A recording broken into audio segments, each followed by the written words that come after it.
Well, I hope you've had a chance to at least enjoy a little bit of the beautiful spring weather that's been happening yesterday and this weekend.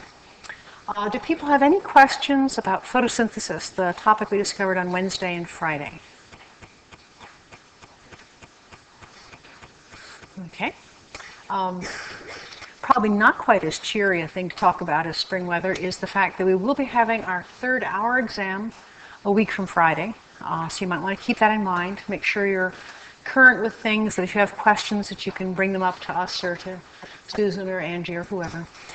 In fact, Susan has already organized a time and a place for a review session on the 2nd, I believe, on April 2nd, which is a Monday, and we'll be sending around a notice of the rest of those details shortly. So there will be another chance to have a review meeting with Susan. One other important date is April 2nd is also the drop date. So if there are any of you who've decided that you'd just rather not take this to the end and try it again maybe some other time, you do need to get a signature from me before April 2nd. And I have, I believe, forms with me if anybody needs one of those. Any other just organizational questions or previous topic type questions to talk about before we move on to lipids? All right, so let's begin then. Yes.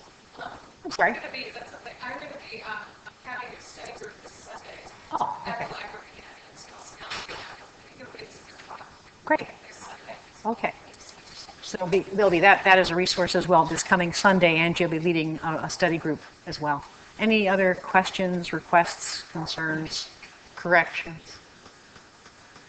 Okay. So we began our studies of metabolism by looking at carbohydrates as one way of feeding down to the citric acid cycle and oxidative phosphorylation.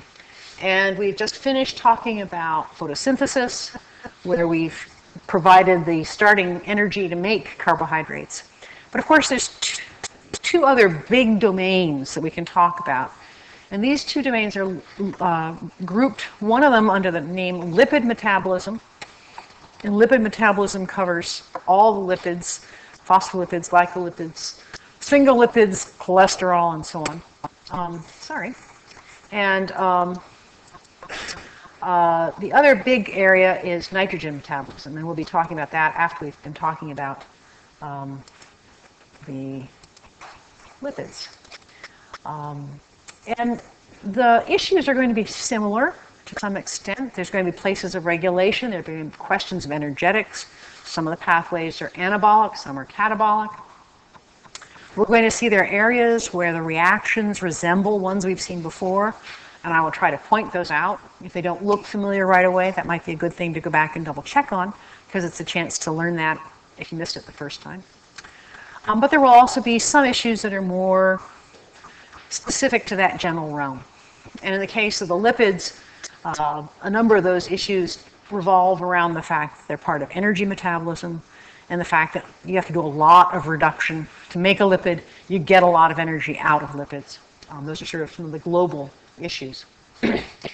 So why should we worry or think about lipid metabolism apart from the fact that it is one of the domains of metabolism in general? Well, at the moment, about the half of the deaths in the United States are due to atherosclerosis, one of the leading forms of heart disease. And this is really a disease of lipid metabolism, if you like. It's a consequence of lipid metabolism gone wild. Another thing that we're seeing at the moment is an increase in the rate of obesity to the point where the Centers for Disease Control call it an epidemic. And although obesity in itself is not by itself a disease, it is very strongly correlated with things like diabetes, heart disease, osteoarthritis, and a whole realm of other conditions that no one would want to have if they could avoid them. So understanding lipid metabolism and where it's taking us is worthwhile for all of us. Now, to give you kind of a high-level view of aspects of it, let's take a look at what happens when we eat things that contain lipids. We obviously have to take them in through our guts, through the intestine. We talked earlier about glucose absorption in the intestine by sodium cotransport. In this case, lipids are taken up in a large, mushy, poorly characterized, more variable thing called a chylomicron, which is just a sort of a mush full of lots of different lipids. Those chylomicrons, in part, are going to go to the liver to be processed. The liver is preeminently the organ of metabolism that can both take up and give off things that are needed. And it processes the chylomicrons into what are called VLDL, very low density lipoproteins. So these are the lightest of all of them. They have the most lipid in them of all of them because they are so full of lipid. The VLDL are transport particles. They're bigger than a molecule. They're kind of a particle. And the VLDLs carry the lipids to tissues in general. If the tissues take out of the VLDL some of the lipids that are in them, they're now not quite so like low density. They're called simply low density lipoproteins. Those themselves can transfer lipids to tissues as well. Or they may go back to the liver to be reused in various ways. If enough lipid is taken out of a lipoprotein, you start to have an HDL, a high density lipoprotein. And those are the ones that have a higher ratio of protein to fat. You can see why that would make it, give it a change in density. So you can see there's this circulation of carrying lipids out to tissues and then bringing back to the liver the carrier proteins so that it can be reused. And we've actually gotten to understand what they look like. Take a look at this beautiful thing. This is an example of a lipoprotein. And you can see on the surface here these protein molecules that are wrapping around the lipid to make it a compact body and make it something that the body can tolerate having floating around in the bloodstream.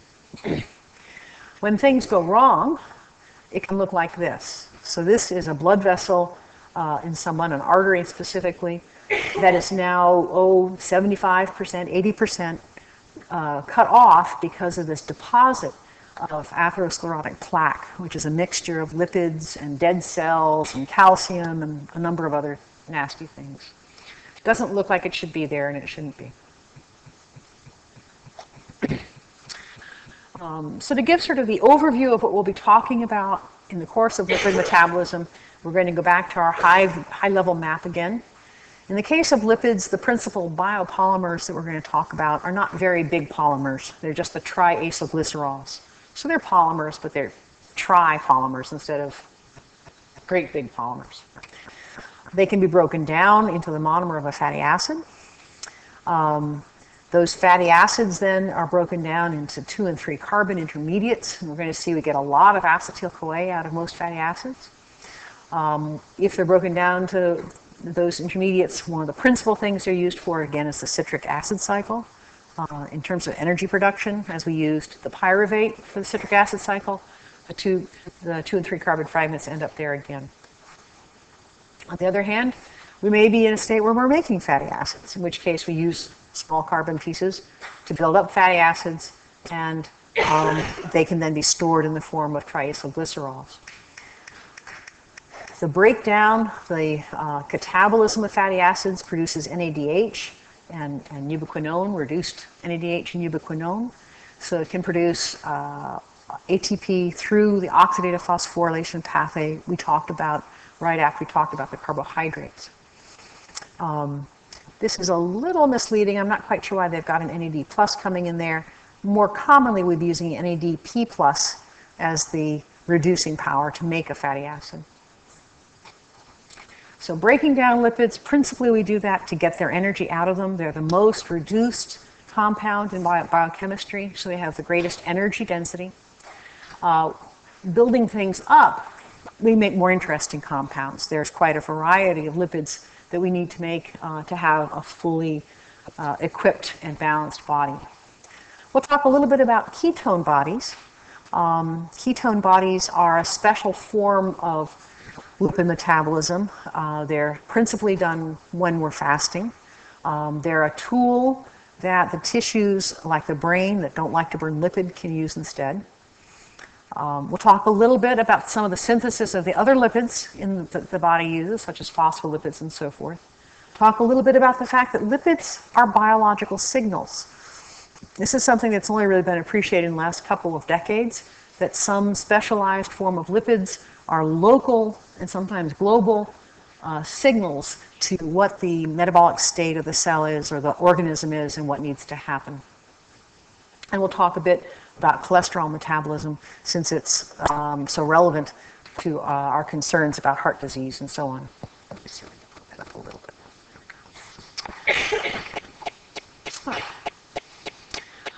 So, fatty acids are the densest form of energy storage, triacylglycerides specifically, because A, they're the most reduced biological molecule, and B, they're anhydrous. They don't need water around them. In fact, they'll tend to repel water.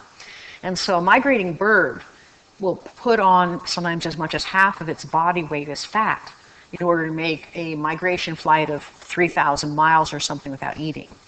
If it tried to do the same thing with glycogen, it would weigh like 3 times its body weight or something, because the glycogen is sufficiently less dense energetically. So fatty acid metabolism is a very significant part of energy metabolism. But a triacylglycerol like this, where you've got the 3 fatty acyl tails on a glycerol backbone, is not by itself any use to us for energy. It's only a storage form. The polymer is only useful for storage, for cushioning, and so on. It won't actually be useful for burning. And so there's a protein called lipoprotein lipase, and it does what you might expect. It cuts off the fatty acyl tails from the glycerol backbone, and it's on the cell surface so that it can recover from the lipoproteins that are floating by in the bloodstream any of the fatty acids that the cell wants for energy production.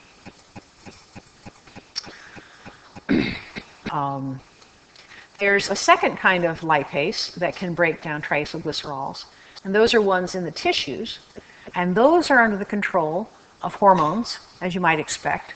So things like insulin and glucagon and epinephrine are going to be tied into whether or not tissues let go of their fatty acids once they've been deposited there.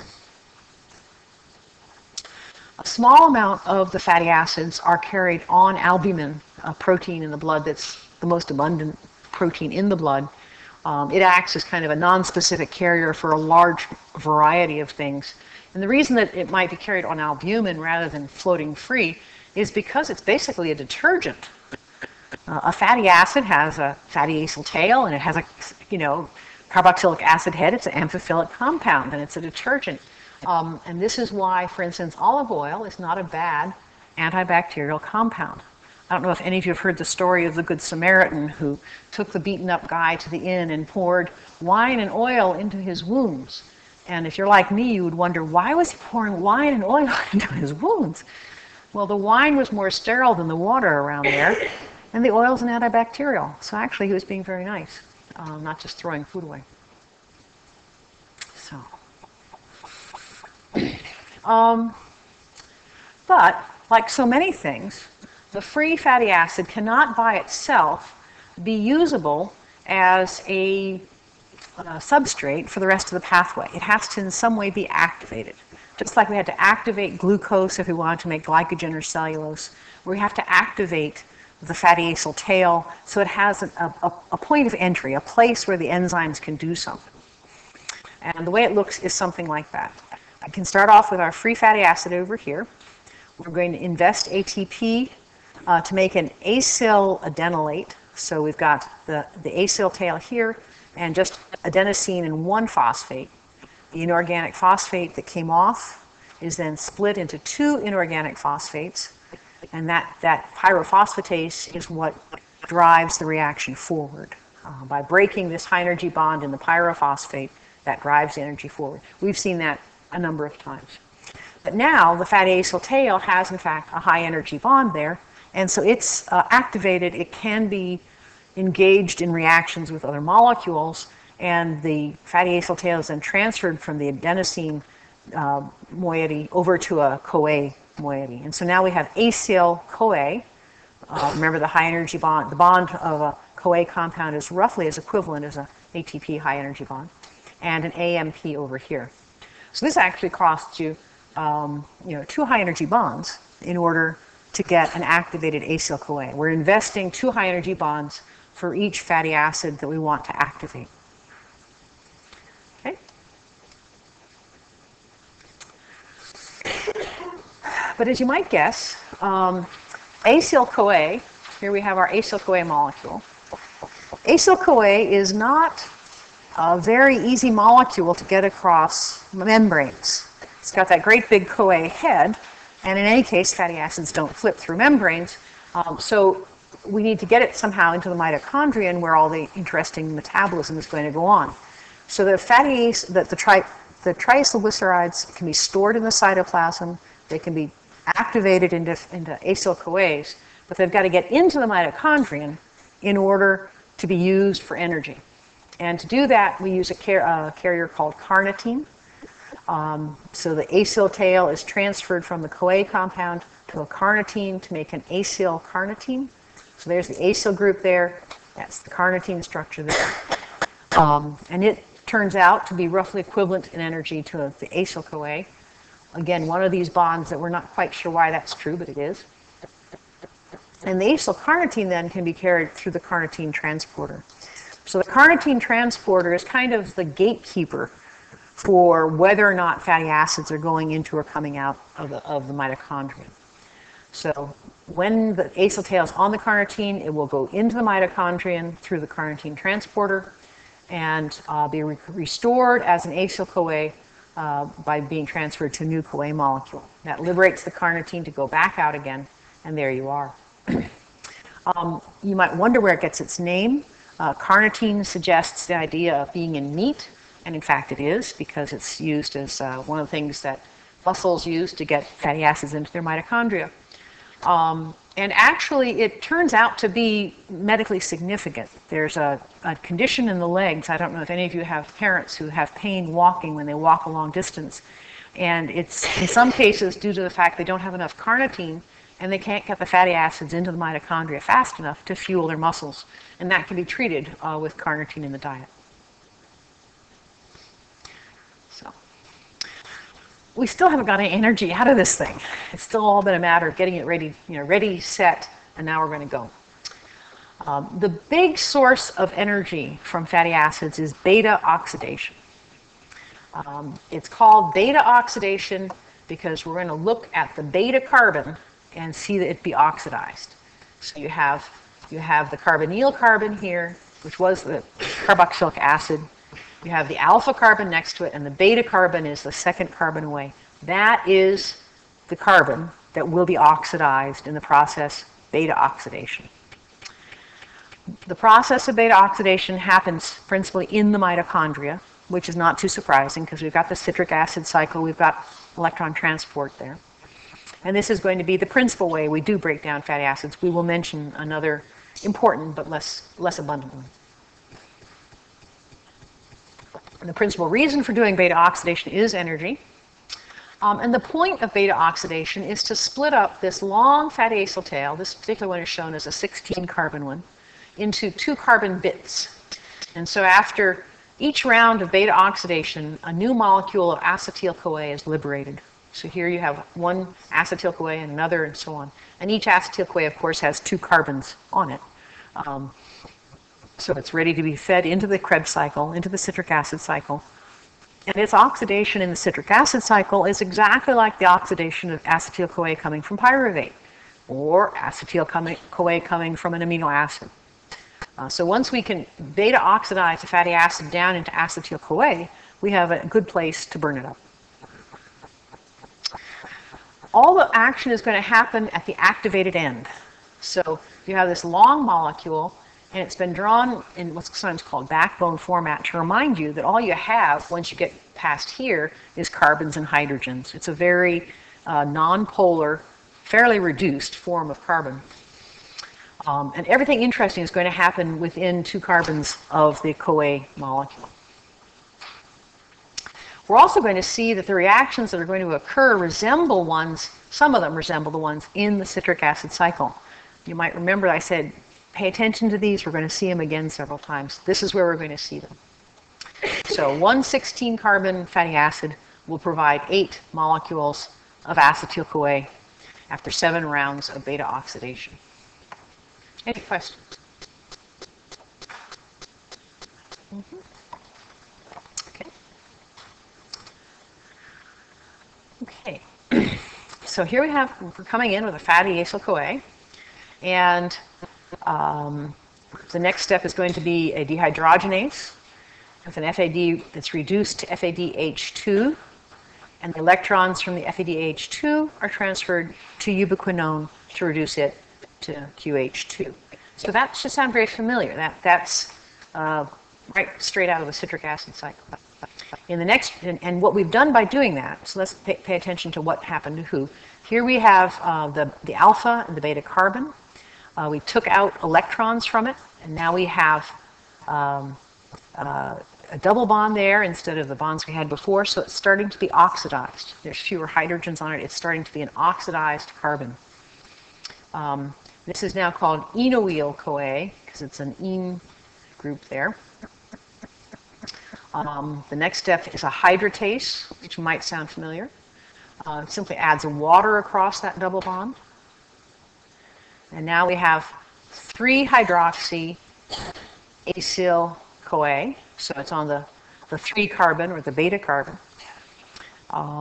And then we have a second dehydrogenase. In this case, the electrons are going to be picked up by NAD+, and now we have an NADH. So this is our second oxidation event, that this carbon has again lost electrons and been transferred to NAD+. And now if you look here, you see that the beta carbon is a keto, it's a carbonyl carbon here with a double bond to oxygen. So clearly that carbon has been oxidized. And if you look at it now, what you see is a keto-acyl-CoA, telling you that you've got the keto group in there. And the last step in this round of it will be the thiolase, which can bring in a CoA molecule and exploit the fact of that carbonyl oxygen to pick it up at that spot and release the first 2 carbons here attached to the original CoA molecule. So we've shortened the fatty acid chain by 2. In the process, we've transferred electrons to ubiquinone and to NADH. Any questions about that so far? I think you can see how this molecule could just simply do all those reactions exactly again. You know, it's carbon shorter, but, you know, nothing else has really changed.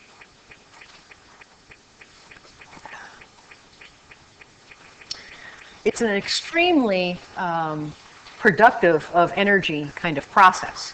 So that each time, for each 2 carbons of a fatty acid, you get a round of beta oxidation, which will give you a ubiquinone, a reduced ubiquinone, an NADH, and a new acetyl-CoA. That acetyl-CoA through the citric acid cycle will give you another reduced ubiquinone, 3 NADH, and a GTP. And when you look then at what that yields to you through the pathway of oxidative phosphorylation, you're going to get 2 ATP from the ubiquinone, and that's because it comes in between complex 1 and 3, just as it did in the citric acid cycle. You'll get 3 ATP from the NADH. Those 3 NADH will now give you 9. Again, the ubiquinone will give you 2, and the GTP is the equivalent of an ATP. So one chunk, one 2-carbon piece of a fatty acid gives you 17 ATP. And we were looking at a molecule that is a 16-carbon one. So it's 8 times that many ATP for a palmitic acid. Now, admittedly, it's got more carbons than the glucose. Glucose has 6 carbons, palmitic acid has 16, but it's a lot more ATP than just the number of carbons alone would give you, right? So this is one of the reasons that fatty acids are such wonderful things to store energy in. They start off very reduced, so you can get a lot of bang for your buck when you oxidize them. Other questions? Okay. Life would be simple if everything were palmitic acid, but it's not, probably a good thing. But it does make their oxidation a little more tricky. So for example, if you have unsaturated fatty acids, you have to deal with those double bonds in them. And the normal, healthy, spontaneously occurring fatty acids have cis double bonds like this, but oddly enough, they have to be rearranged to trans in order to get them oxidized. And it looks something like this, for instance. So here's just a couple of examples of unsaturated fatty acids. Here's oleate with one double bond and linoleate with two of them. If you were to take one of these multiply unsaturated acyl tails, you can have a temporary oxidation of it. You invest a little bit of NADPH transiently to leave you with the proper trans double bond that you need, and then you can go ahead by rearranging, just isomerize it till it's sitting where you'd want it to sit in the normal oxidation pathway.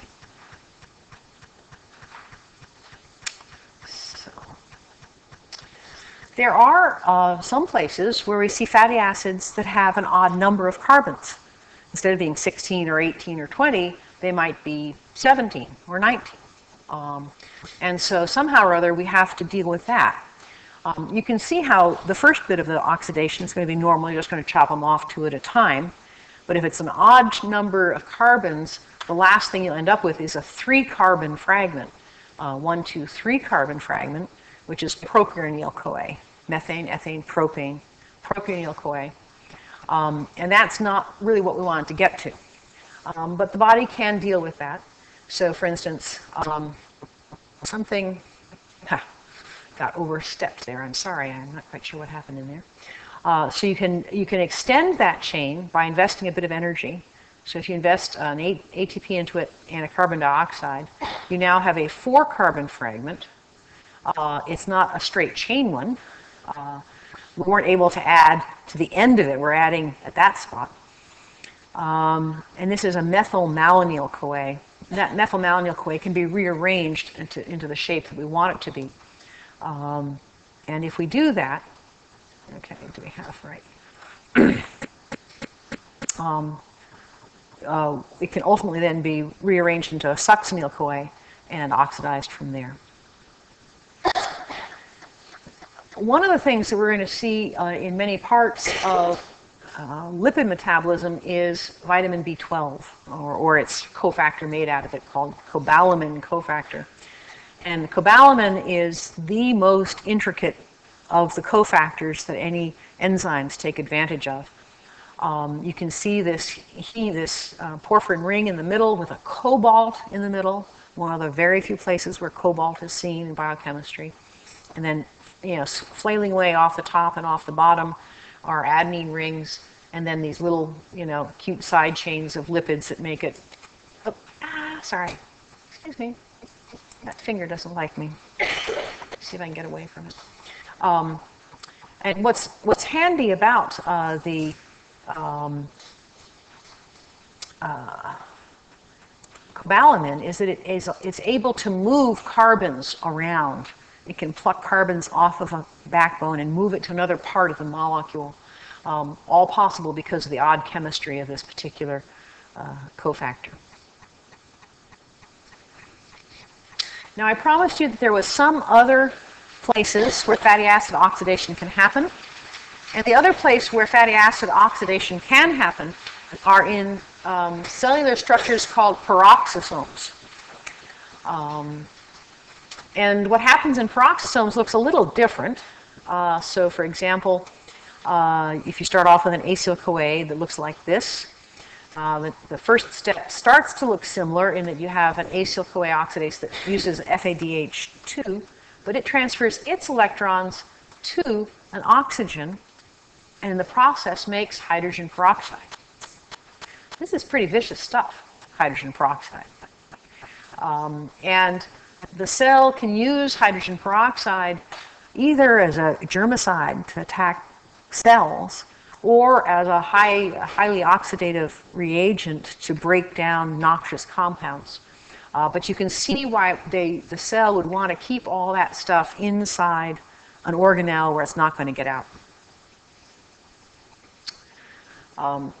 This is a way in which the cell can deal with very long chains and get them down to a shorter length that's more readily handled in the mitochondria.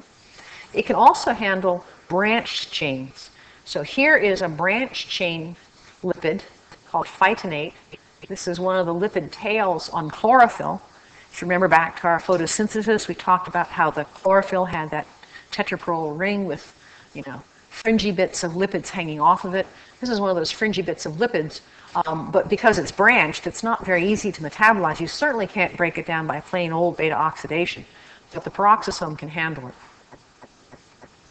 The product of that oxidase reaction is then an enoyl-CoA, like that, which we've heard before. And so it allows us to break these things down, but to do so in a slightly different way that can accommodate a larger variety of molecules and in the process produce useful ammunition for defending the cell. So that's how we burn, or how we break down fatty acids. That's the oxidation half, the catabolic half of the process. How do we make fatty acids? Some of the fatty acids we have in our bodies come from diet, but if you have an excess of calories over what you need, your body will try to store that. And if it's short term and it's carbohydrate, they may try to store it as glycogen briefly. But if there's a significant number more calories than you need as an ongoing fact, it will start to get stored as lipid, wherever it came from, lipids or proteins or carbohydrates. So how does that happen? Well, that's through fatty acid synthesis. We're going to see some similarities in terms of the carbon backbones, of the structure of the carbon backbone in that sort of busy area between fatty acid degradation and fatty acid synthesis. However, they happen in different parts of the cell. They use different enzymes. They use different cofactors. And making fatty acids is much more expensive than you get out of them breaking them down. Here's an example of how some of these things get reused or get used in parallel. During the beta oxidation, where we were breaking down fatty acids, we used the coenzyme A. And coenzyme A is like this. It's got an adenine at one end, and then it's got a pantothane molecule here. All of the fatty acid synthesis is going to happen by holding on to the molecule as we build it through something called acyl carrier protein. And acyl carrier protein also has a pantothane residue here, but it's just attached to the protein at a serine. So it can take advantage of this funky chemistry out at the tip, the funky chemistry that gives it this kind of high energy bond character for whatever reason. But instead of being a free cofactor that floats around, it's going to be anchored to an enzyme while all that goes on. Okay. We mentioned about how fatty acid degradation or beta oxidation happens in the mitochondrion, in the matrix of the mitochondrion, which is a good place to produce NADH or acetyl-CoA. Fatty acid synthesis, by contrast, happens in the cytoplasm, in the sort of the general space that's not mitochondria, not nuclei, and so on. But where does it get the materials to do that from? Well, it's going to need acetyl-CoA to make fatty acids.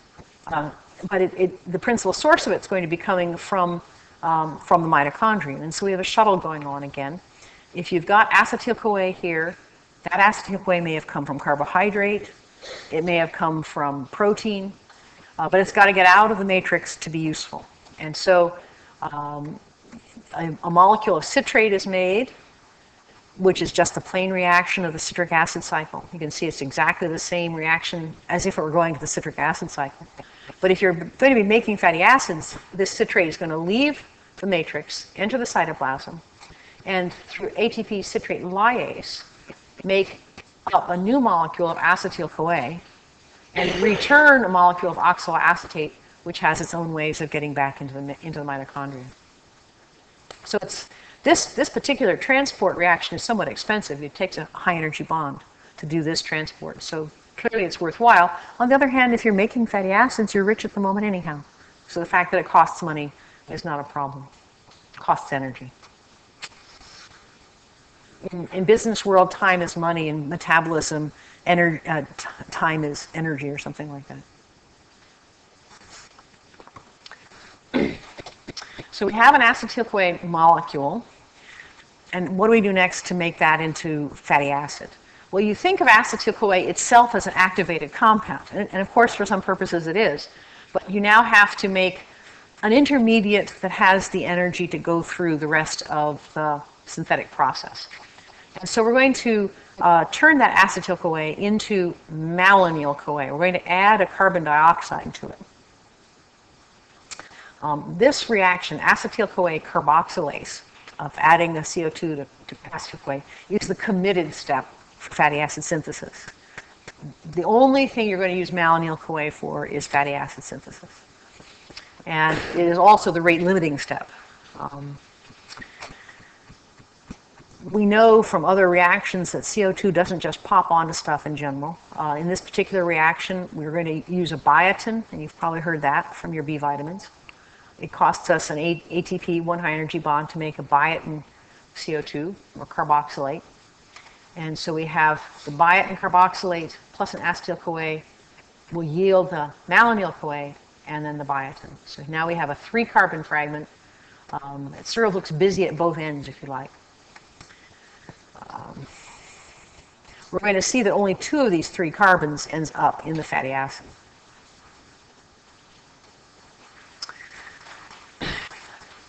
Fatty acid synthase is a pretty cool protein in mammals and in higher organisms. You have one polypeptide that has 7 different enzymatic activities. So it's really like a little factory, an assembly line, in which all those enzyme activities are packed into one big protein to do the whole series of reactions that has to happen.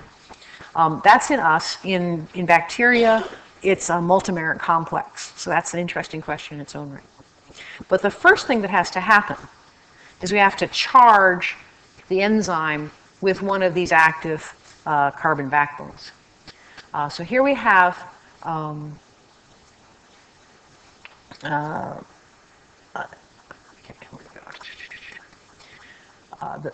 the first step that we're going to be doing is putting a 2-carbon fragment onto the acyl carrier protein.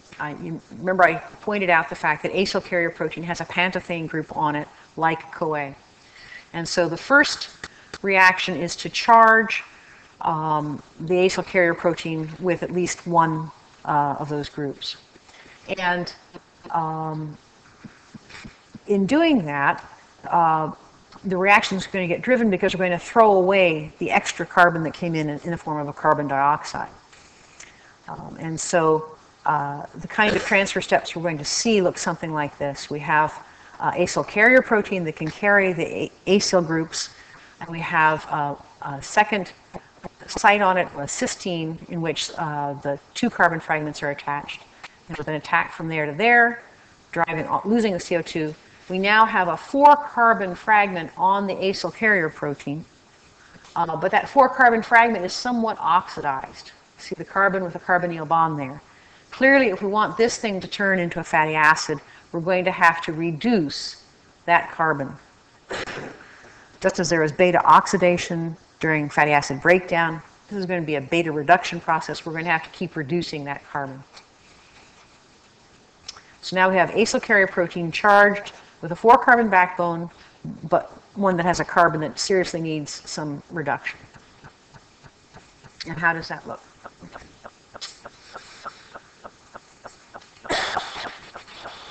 So, in a little more detail, what's going to happen is you start off with a naked protein, and the acetyl-CoA donates a 2-carbon fragment, so you end up with this 2 carbons on the cysteine that we talked about. And then the malonyl-CoA is going to be transferred through transacylase, and when that attack occurs, you end up with the acetoacetyl acyl carrier protein. So ACP here is for the acyl carrier protein. S is the sulfur that's holding onto that, and it's an acetoacetyl because it's this conjunction of the 2 pieces. The next step is going to be a reductase. Instead of a dehydrogenase, it's a reductase. And because this is an anabolic process, we're going to use NADPH. And so the first step will be a reduction here, and it gives us hydroxybutyryl acyl carrier protein. So now we have an alcohol where before we had a carbonyl carbon. This is not all the way there yet. We're going to want to reduce this further, right? And one thing to notice along the way is that there's another place where oxidation and synthesis differ from each other. Both of them pass through a step where there's a hydroxyl group on that beta carbon. Here we are in fatty acid synthesis, and the hydroxyl group the alcohol group is pointing up, if you like. It's in the D configuration. During oxidation, it was pointing down. And so that's another pointer to the fact that we're using different enzymes for this process. Energetically, those are the same, but they would never be mistaken by an enzyme. Okay.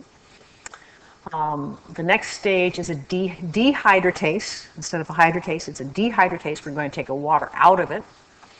In the process, that generates a double bond in there. The oxygen that was in the alcohol has gone off in the water molecule, and now we have a double bond there, so it's starting to get more reduced. But we invest a second molecule of NADPH, again, the anabolic form, through with a second reductase, and now you can see we have a 4-carbon fragment here. This is the 2-carbon fragment that came on from malonyl-CoA.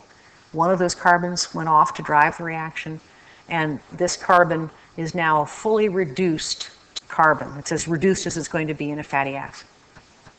Any questions about this?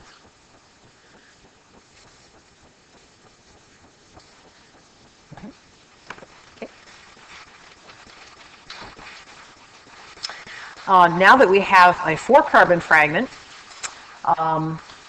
we can do that again and again. So for every malonyl-CoA we put in, we're going to have a 2-carbon piece in there that can go through these rounds of reduction. And the chain will grow 2 carbons at a time until we have the length that we want.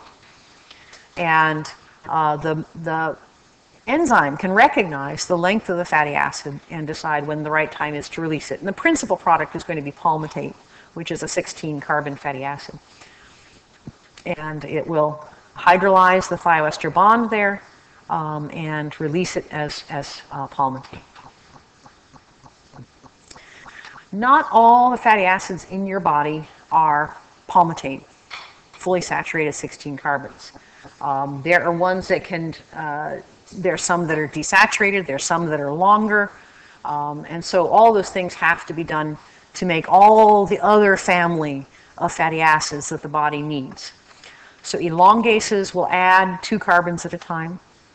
Desaturases will create double bonds. So a desaturate will take linoleate to linolenate. Here's the new double bond in there. This might be a target, for instance, for elongation. So it's now a 20-carbon fatty acid because 2 carbons are added there. And it can be desaturated again. So here we have 4 double bonds like that. This is arachidonate, and arachidonate is a very important unsaturated fatty acid because it's going to turn out to be part of the pathways that get used for cellular recognition using lipids. We have a hard time doing desaturations past this point. So things like linolenate is both linoleate and linolenate are essential fatty acids. You have to get them in your diet. If you don't get enough in your diet, your body starts to show a problem. Interestingly, there's a disease called rabbit starvation, which afflicted polar explorers because the polar rabbits did not have high levels of the complex desaturated fatty acids. And if they ate nothing but the rabbits, they did not get enough of the essential fatty acids and developed deficiency diseases. It's rare that Americans develop frank deficiency diseases in these, but some people believe that the levels of heart disease in our country reflect the balance between saturated and unsaturated fatty acids. So, eating things like canola oil and things like that are rich sources of these deep sea fishes, are rich sources of these long chain, multiply unsaturated fatty acids.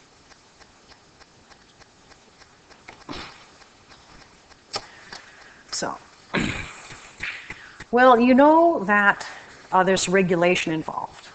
Since fatty acid oxidation produces energy and fatty acid synthesis consumes energy, you probably don't want to do both of them at once. If you're, there's going to be some way or another that we can try to make sure they're doing principally one or principally the other, but we're not just wasting our time going around in circles. And there are a number of ways that this is done. I mentioned already that there's a committed step in fatty acid synthesis. So we talked about how the acetyl-CoA carboxylase is the committed step in fatty acid synthesis because it's where we make malonyl-CoA. And it has both positive regulation, where citrate levels, high levels of citrate are a sign that the cell is flush, that life is good, a good time to make fatty acids, and it turns on acetyl-CoA carboxylase. It has negative regulation. So as fatty acids accumulate, it turns down the acetyl-CoA carboxylase. We've made enough. Let's do something with this before we make more. And then malonyl-CoA, which is one of the intermediates to synthesis, inhibits the transport of fatty acids into the mitochondrion. So you're not going to be sending fatty acids into the mitochondrion if you're actively making more. So those are the principal sites of regulation that keep the two processes from both going on simultaneously and wasting energy. There are also global controls to this, and we're going to be seeing, when we talk about the integration of metabolism, some of the ways in which the demands and the status of the whole body feedback and help to control how fast or how slowly these different processes go. I think we can get a little further on before we finish up for the day. This brings us to sort of an interesting application of fatty acid synthesis. Oops, sorry, there we go. Fatty acid synthesis is one of the very common antibacterials that you've run into. Triclosan is one of the things that you see in things like toothpaste or in soap. Some people have incorporated it into cutting boards and so forth. And it's actually a very broad spectrum antibacterial because it targets fatty acid synthesis at a place where bacteria differ from us. And it was thought for a long time that it would be impossible to have resistance to it. But there's so much triclosan now out in the environment that, in fact, resistance is starting to come up. So you might want to consider as some alternatives for decontaminating things like bleach. Bleach will never have resistance to it. Oxidation is oxidation. There's never going to be a way to be resistant to bleach. Sunlight, UV light is a wonderful disinfectant. Or even canola oil. I mean, canola oil is sufficiently unsaturated that it actually is fairly antibacterial. And so when you have canola oil present in a marinade, for instance, it's actually doing a pretty decent job of keeping your food safe while you're marinating. So, and that brings us to the end of the hour, so have a good night.